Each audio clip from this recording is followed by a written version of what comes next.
Okay, but to be clear, the story that you relayed is not something that's happened under the Biden administration, that particular person.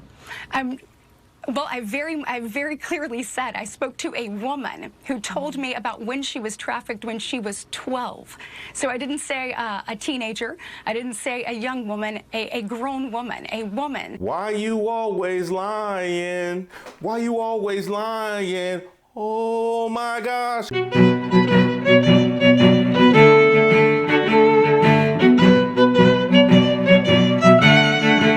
In the aftermath of Senator Katie Britt's Real Housewives of Central Alabama audition / rebuttal to the State of the Union, a political storm has erupted surrounding her lies. Let's just call it what it is, lies. The kind of weak lies you tell your mama just to get out of the house because you know the fun you're gonna have tonight is better than the regret you'll feel in the morning. It's morning again in America. It is morning in America. So you remember that part in Britt's speech? I never could have imagined what my story would entail. To think about what the American dream can do across just one generation, in just one lifetime. It's truly breathtaking. Sorry, I mean this part. I traveled to the Del Rio sector of Texas. That's where I spoke to a woman who shared her story with me. She had been trafficked by the cartels starting at the age of 12. She told me not just that she was every day, but how many times a day she was. The cartels put her on a mattress in a shoebox of a room, and they sent men through that door over and over again for hours and hours on end. During her address, Britt weaved in a compelling narrative about a trafficking survivor, Carla Jacinto Romero, during a border visit. However, it was revealed that Jacinto Romero was trafficked between 2004 and 2008 during the Bush administration. Now, when she told that story, I thought it might have been made up. I mean, I thought it was a good chance she just made it up. Like, I spoke to a woman. That's it. That's all you got. That's like saying, I had a friend tell me the other day. I had a friend the other day tell me she was standing at a food truck. Two gentlemen approached her. One had tattoos all over his face. They looked like illegal, she said. And one had a clipboard, and he said to her, "Hello, miss, do you want to sign up to become a Democrat and vote?" Sure, she did. The other irony of this is, it happened during the Bush administration, a Republican. You can't even reflexively blame Obama for this. And Obama has plenty to do with it. Obama has plenty to do with it. I call him Biden's boss. Just add that to the long list of things Bush is responsible for, along with the FEMA response to Hurricane Katrina, the WMDs, ringtone rap, and Ed Hardy t-shirts. Well, for this, we have journalist Jonathan Katz to thank, who in a TikTok video exposed the whole thing. So in January 2023, Senator Britt, who had just become the junior senator from Alabama, traveled to southern Texas to the Del Rio district near the border of Mexico with two other Republican senators, Marsha Blackburn of Tennessee and Cindy Hyde-Smith of Mississippi. During this trip, among other scheduled visits, the senators had what they described as a round table, although you can see it's not a round table, it's a long table on which they are sitting on one side of it. It's a press conference. They were there with a Fox News contributor, Sarah Carter, who often does sort of the xenophobic anti-immigration coverage, as well as this woman, who the senators identify as Carla Jacinto Romero. All I had to do was click on Carla Jacinto Romero's name, that hyperlink, on Senator Blackburn's page, and it took me to this. This is Carla Jacinto Romero's testimony to Congress from 2015 about her experiences in Mexico. If you scroll down, you see it took place between 2004 and 2008. Now, I don't know what they put in the textbooks in Alabama these days, but Joe Biden wasn't the president of the United States in 2004 or 2008.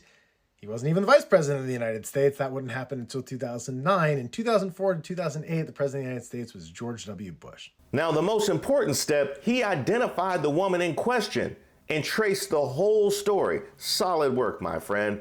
And the reaction has been swift and immediate, as it should be. The issue is a United States senator out and out lied.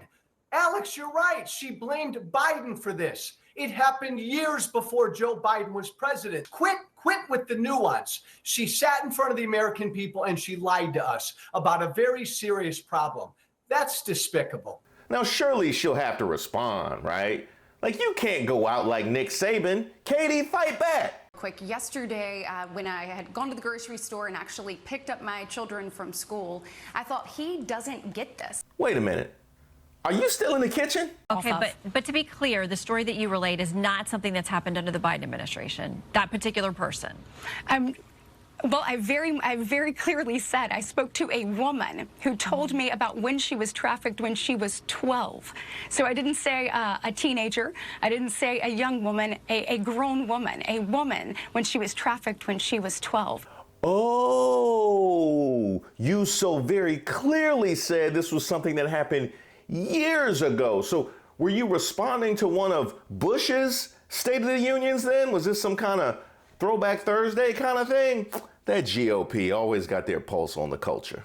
Well, I very clearly said I spoke to a woman who told me about when she was trafficked when she was 12. So I didn't say a teenager. I didn't say a young woman, a grown woman, a woman when she was trafficked when she was 12. And so listening to her story, she is a victim's right advocate who is telling this is what drug cartels are doing. This is how they're profiting off of women. And it is disgusting. It is disgusting. Did you tell Bush yet? Or you want me to tell him? And so listening to her story, she is a victim's right advocate who is telling this is what drug cartels are doing. This is how they're profiting off of women. And it is disgusting. And so I am hopeful that it brings some light to it and we can actually do something about human trafficking and that's what the media actually decides to cover. Oh, I get it. You're just trying to shed some light on a decades-long ongoing issue. Like if I said, oh, I'm sorry, I'm late to work. Car broke down, had to take the bus. Wait a minute, is that your car in the parking lot? Oh yeah, I didn't say my car broke down and I had to take the bus, but sometimes cars break down and you have to take the bus. I'm just shedding light on a societal issue. Well, let's hear what she said immediately after that for a little context. We wouldn't be okay with this happening in a third world country. This is the United States of America, and it is past time, in my opinion, that we start acting like it. President Biden's border policies are a disgrace. Did she say Bush's border policy? Obama? Trump? Reagan? Ulysses S. Grant? She said Biden, right? Okay, you lied. And not once, mind you. Listen to what she said immediately after that story. We wouldn't be okay with this happening in a third world country. This is the United States of America, and it is past time, in my opinion, that we start acting like it. We wouldn't be okay with this happening in a third world country. This is the United States of America. I'll give you one guess what else Jonathan Katz found out. These events didn't happen in the United States. These crimes didn't take place in the United States or even near the border. They took place in Mexico, in Guadalajara, in Mexico City, and other parts of Mexico. She said it happened at our border in this country. It happened in Mexico. She lied. It didn't even happen in America. This lady took a 20-year-old crime in Mexico and made it about Biden. Somehow a 42-year-old woman from Alabama, which passed a total abortion ban and now comes for IVF, that's only like the third or fourth worst thing about that response. But it's certainly relevant because it's a good thing Carla Jacinto Romero wasn't in Alabama, because if she would have become pregnant, they would make her have the baby. You want to talk about that? The Republicans had an opportunity here to put their best foot forward and just sound normal. That's it. Don't shout, say normal things, and speak to regular Americans about what's real. And they blew it, as they do almost all the time. I don't know what the F I saw. I agree with the people saying she looked like she was auditioning for a show on Lifetime. The drama, the fake affectation, the over-the-top portrayal of emotions I did not believe she was feeling at all. Her inauthenticity, it was totally cringe. Katie Britt was so bad, she made me agree with Megyn Kelly. What kind of monster are you? Megyn Kelly, may she rest in peace.